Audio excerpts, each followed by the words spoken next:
রাত তখন প্রায় পৌনে একটা। পদ্মার বুক চিরে ধীরে ধীরে এগিয়ে চলছে যাত্রীবাহী লঞ্চ এমভি নূরজাহান। ঢাকা থেকে বরিশালগামী এই লঞ্চে প্রায় ১৫০ যাত্রী। সবাই কেউ না কেউ ঘুমিয়ে পড়েছে, কেউ বা ডেকে বসে বাতাস খাচ্ছে। তবে একটা অদ্ভুত ঠান্ডা বাতাস লঞ্চের ভেতর দিয়ে বয়ে যাচ্ছে।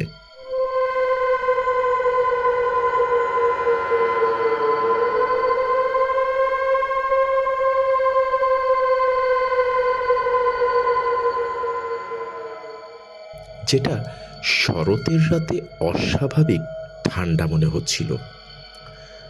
লঞ্চের ক্যাবিনে ৪ জন যাত্রী একসাথে ছিল। রাশেদ তরুণ অফিস কর্মচারী, প্রথমবার নদীপথ ভ্রমণ করছে। মিতা একজন স্কুল শিক্ষিকা, বরিশালে বাবা মার বাড়িতে বেড়াতে যাচ্ছে। আর ইমরান ব্যবসায়ী, নিয়মিত সেই পথে যাতায়াত করে। আর এক রহস্যময় বৃদ্ধ, নাম সম্ভবত আলিমুদ্দিন হাওলাদার, যিনি সারাক্ষণ চুপচাপ জানালার দিকে তাকিয়েছিলেন। লঞ্চের স্টাফরা তাদের চিনত না, কিন্তু বৃদ্ধকে দেখেই সবার মনে অদ্ভুত এক অস্বস্তি হচ্ছিল। রাশেদ জানালার পাশে বসেছিল, তার ঘুম আসছিল না। লঞ্চ তখন মাঝ নদীতে। হঠাৎ সে শুনতে পেল নিচ থেকে কারো কান্নার আওয়াজ আসছে, যেন পানির ভেতর থেকে কেউ কাঁদছে, বাঁচাও বাঁচাও বলে কেউ আমাকে টেনে নিয়ে যাচ্ছে। রাশেদ স্পষ্ট শুনতে পাচ্ছে।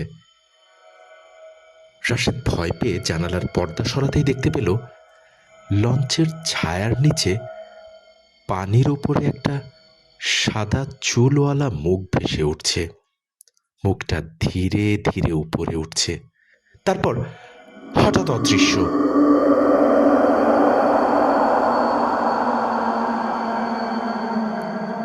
রাশেদ চিৎকার করে উঠল আচমকাই।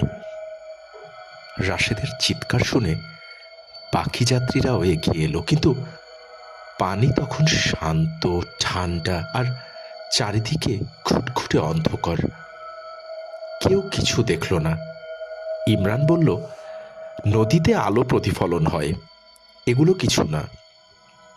কিন্তু রাশেদ জানত সে যা দেখেছে তা আলো নয়, সেটা তার মতিভ্রম নয়, একদম জীবন্ত একটা মুখ। রাশেদই জানে সে সত্যিটা দেখেছে। ওদিকে বৃদ্ধ আলিমুদ্দিন তখন ধীরে ধীরে বললেন, এই নদীতে অনেক বছর আগে একটা লঞ্চ ডুবেছিল, নামও ছিল নূরজাহান। তখন এই লঞ্চের মতোই সবাই অবাক হয়েছিল। ডুবে মরেছিল শতাধিক মানুষও। তারপর থেকে এই পথে মাঝরাতে নাকি প্রায় কান্নার শব্দ শোনা যায়।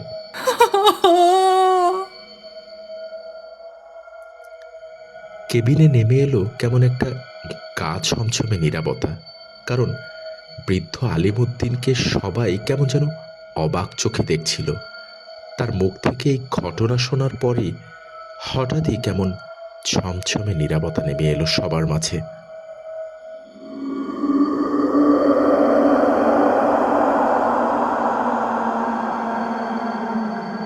রাত প্রায় পৌনে ৩টার দিকে ইমরান ডেকে গিয়ে ধূমপান করছিল।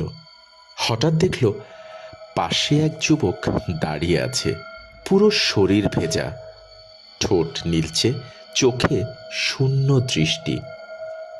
হঠাৎ বলল, ভাই, পানি দিতে পারবেন? খুব ফিসফিস করে ইমরানকে বলল। ইমরানও তার পানির বোতলটা এগিয়ে দিল, কিন্তু বোতলটা ছুঁয়ে দেওয়ার সঙ্গে সঙ্গে তার হাত ঠান্ডা বরফের মতো হয়ে গেল। মুহূর্তেই যুবকটা হাওয়ায় মিলিয়ে গেল। ইমরান ভয়ে দৌড়ে কেবিনে ফিরে এলো, সব কিছু সবাইকে খুলে বলল, কিন্তু সবাই হাসল, ভাবল ইমরান নিশ্চয়ই কল্পনা করেছে। কিন্তু সকালে এক স্টাফ চা দিতে এসে ফিসফিস করে বলল, গত বছর এই লঞ্চেই এক যাত্রী পানিতে পড়ে গিয়েছিল, তার দেহ নাকি আজও পাওয়া যায়নি। ইমরান বুঝল যাকে সে দেখেছে সে সেই হারানো যাত্রী। লঞ্চের ইঞ্জিন তখন অদ্ভুতভাবে কেঁপে উঠছে। মাঝরাতে হঠাৎ লঞ্চের আলো নিভে গেল আচমকাই। অন্ধকারে হঠাৎ মিতার গলা দিয়ে চিৎকার বেরোলো, আমার কাঁধে কে? রাশেদ টর্চ জ্বালাতেই দেখল মিতার পেছনে একজন নারীর ছায়া দাঁড়িয়ে আছে।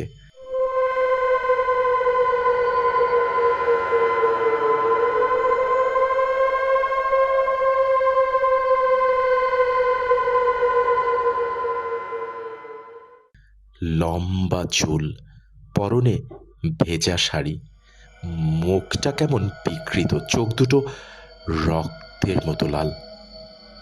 ছায়াটা ধীরে ধীরে মিলিয়ে গেল। মিতা ততক্ষণে জ্ঞান হারিয়ে ফেলেছে। বৃদ্ধ আলিমুদ্দিন দাঁড়িয়ে বললেন, এই নারীও নূরজাহান লঞ্চেই মারা গিয়েছিল। তার শিশুটি আজও মায়ের অপেক্ষায় থাকে, তাই কেউ মা বলে ডাকলে সে ফিরে আসে। আবার সবার মাঝে কেমন নিস্তব্ধতা। মিতার ব্যাগ থেকে হঠাৎ শিশুর কণ্ঠে মা বলে শব্দ ভেসে এলো। কেউ কাছে যেতে সাহস পেল না, না ফোনটা ধরার সাহস পেল। রাত প্রায় 3:30। লঞ্চ হঠাৎ নিজের দিক পরিবর্তন করতে শুরু করলো। কাপ্তান কন্ট্রোল রুমে ছুটে গেলেন। স্টিয়ারিং হুইল নিজে থেকেই ঘুরছে। কি আশ্চর্য! যেন কেউ অদৃশ্য শক্তি দিয়ে লঞ্চটিকে টেনে নিয়ে যাচ্ছে। লঞ্চের পুরো ডেক তখন কুয়াশায় ঢেকে গেছে। নদীর পানি অদ্ভুতভাবে উথলে উঠছে। সবাই আতঙ্কে চিৎকার শুরু করেছে, কিন্তু মাঝ নদী, কে শোনে কার চিৎকার? রাশেদ দৌড়ে গিয়ে বৃদ্ধকে খুঁজল, কিন্তু বৃদ্ধ আলিমুদ্দিন তো কোথাও নেই। তার কেবিনও খালি, শুধু এক পুরনো সংবাদপত্র পড়ে আছে। সংবাদপত্রে লেখা, 1983 সালে পদ্মায় ডুবে যাওয়া লঞ্চ এমপি নূরজাহানের কাপ্তান আলিমুদ্দিন হাওলাদার সহ সব যাত্রী নিখোঁজ। রাশেদ পাথরের মতো স্থির হয়ে গেল। তারা যাকে সঙ্গে দেখেছে তিনি তো মৃত। হঠাৎ ডেকে দেখা গেল সেই বৃদ্ধ কাপ্তানের পোশাকে, স্টিয়ারিং ধরে দাঁড়িয়ে আছেন। তার চোখে আগুনের মতো লাল জ্যোতি। তিনি গর্জে উঠলেন, নূরজাহান কখনো বন্দরে পৌঁছায় না, আজও পৌঁছাবে না।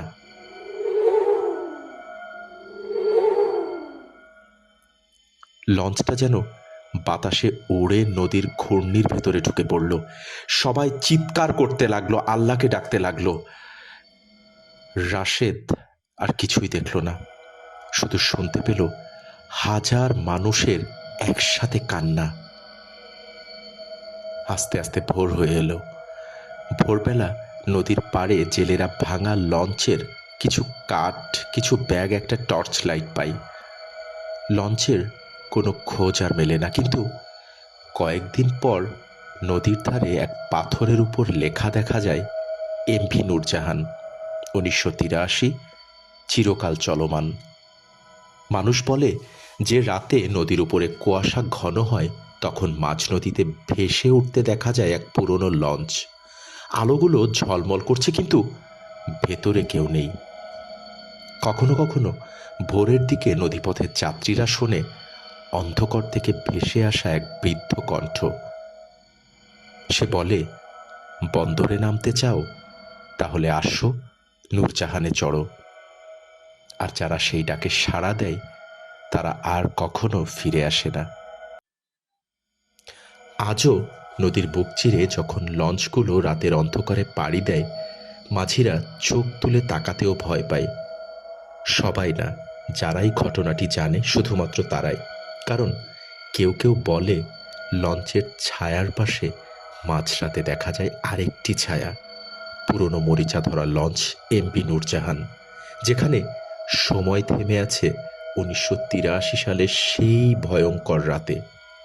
আর সেই লঞ্চের কাপ্তান এখনো স্টিয়ারিংয়ে দাঁড়িয়ে, চোখে আগুনের আলো, মুখে একটাই কথা, আমাদের যাত্রা কখনো শেষ হয় না।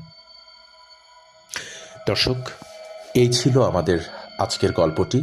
আপনাদের কাছে কেমন লাগলো সেটি আমাদেরকে জানাতে ভুলবেন না। আর আপনার কিংবা আপনার পরিচিত কোনো ব্যক্তির জীবনে যদি থেকে থাকে এমন কোনো রোমহর্ষক কিংবা ভয়ের ঘটনা, তাহলে চাইলে আমাদেরকে মেইল করতে পারেন। আমাদেরকে মেইল করার ঠিকানা অতৃপ্তআত্মারগল্প@gmail.com। আপনাদের সুবিধার্থে বরাবরের মতোই ডেসক্রিপশন বক্সে আমাদের মেইল অ্যাড্রেসটি দেওয়া রইল। সবাই ভালো থাকবেন, সুস্থ থাকবেন, সাবধানে থাকবেন। শুভরাত্রি।